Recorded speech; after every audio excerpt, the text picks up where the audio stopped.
امسال محرم پرشوری بود به برکت توجهات حضرت بقیت الله ارواح الفدا.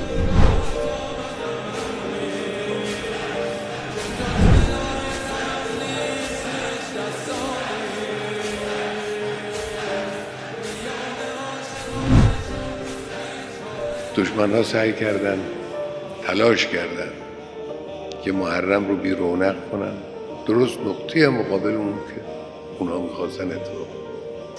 دهه عاشورای امسال از دهه‌های عاشورای سالهای قبل پرشورتر، پرحرکت‌تر، پررونق‌تر و پرفایده‌تر. کار خدا اینجوریست، کاری که برای خدا انجام بگیره و در خط اهداف الهی باشه، خدای متعال اون کمک میکنه